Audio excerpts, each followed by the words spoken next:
When many of us hear the word conflict, we immediately either tense up, begin to sweat, start to put on our mental or physical battle armor, or look for the closest exit to get as far away from it as possible.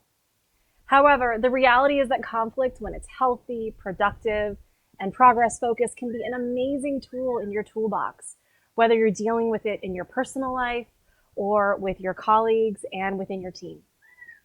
One of the primary reasons why conflict gets a bad rap is that we tend to almost solely approach it through our own lens exclusively. And the truth is, our lens is very much skewed in our favor. It's what's referred to as fundamental attribution error. According to psychologist Lee Ross, this is a tendency to think that others' actions reflect their character, while our actions are most often circumstantial. We have a distorted perception in interpreting behavior, thinking there are objective thoughts, when in reality, they're heavily biased. We feel righteous when we perceive others as in the wrong and justified in our retaliation, since we view our response as punishing them for their perceived bad behavior or character. It's easy for us to justify our own feelings or responses, but dismiss or be critical of those of others. I think we see that often in social media with people trying to call out or shame others for their behavior. And you know what? It's gotta stop. Just think about the last time you were out shopping. Maybe it started even before you got into the store. Let's say you're driving around the parking lot looking for a space and, huzzah! You found the perfect one. You mentally high-five yourself and proceed to inch towards the space. Then, out of nowhere, comes some inconsiderate, selfish, crazy driver who cuts you off and takes your space. Ugh! Millennials, am I right? It was yours. You saw it first, fair and square. You have been wronged deeply and are stewing and slowly plotting your revenge. Do you tell them off? Do you key their car?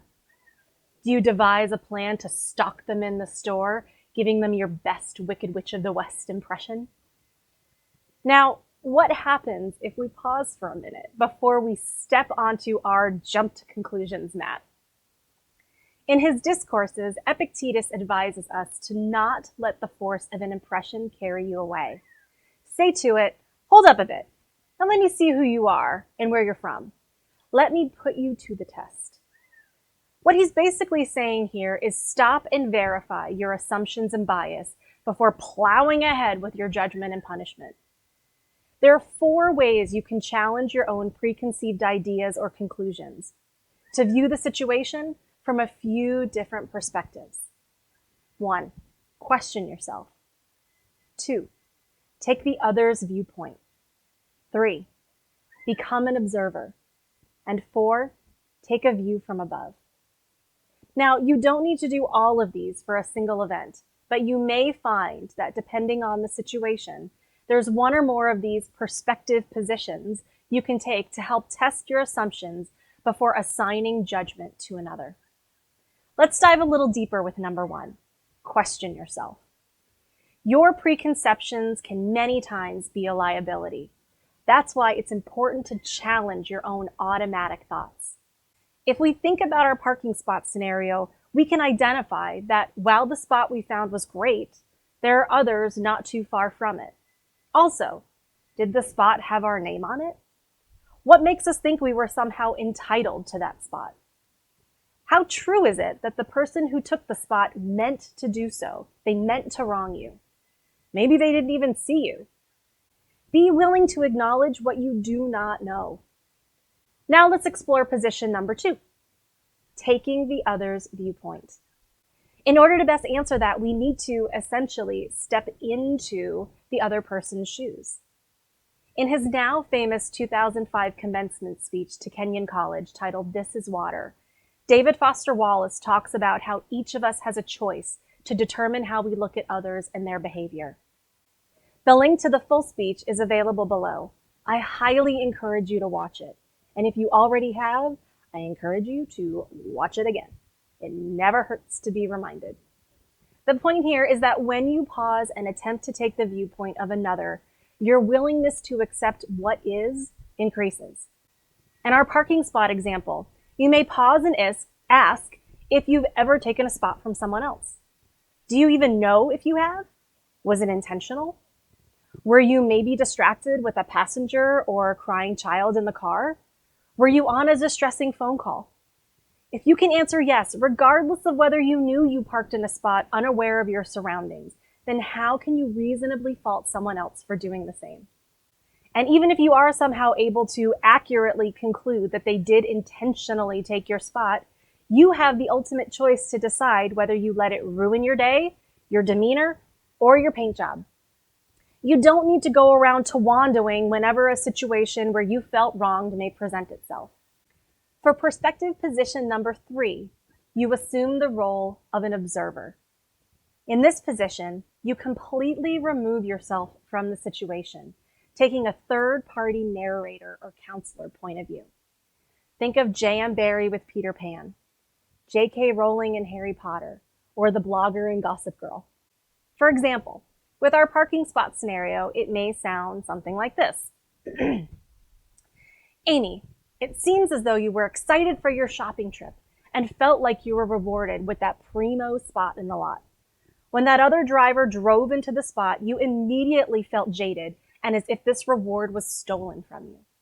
However, without knowing exactly what the intention was of the other driver, if at all, it doesn't serve you well to jump to a presumed conclusion. They may have been simply distracted or didn't see you. Don't let this ruin the shopping experience you've been looking forward to all week. You'll find another spot easily, and then you can park and leave that frustration back with your car. Enjoy your day. You deserve it. Treat yourself. While these 3 perspectives include assuming a role of someone who is either an active or passive participant in the event, our final perspective removes us entirely from the situation by taking the view from above. This is first introduced by Plato. The view from above is meant to have you zoom out and compare your situation or perspective against those of others, either in your immediate realm or even higher. There are times when assuming this position can help you in gaining a more tangible and real, how important is this really, perspective. It's a way to get a sense of the bigger picture, understanding your role in the wider community of humankind. How does taking this view change your perceptions of yourself, of others, of those conflicts that, if zoomed out, are rather insignificant? I've included a separate lesson and an audio recording of the Stoic meditation for visualizing the view from above. Pull it out of your toolbox whenever you feel like your level of I can't even gets too much, or when you still can't get out of your own head or feels even after trying the other 3 perspective positions. As Marcus Aurelius reminds us, everything we hear is an opinion, not a fact. Everything we see is a perception, not the truth. By challenging your own snap judgments and assumptions through questioning yourself, taking the viewpoint of another, being an objective observer, and assuming the view from above, you can better approach conflict with a clearer perspective on any situation, stoically, compassionately, and intentionally.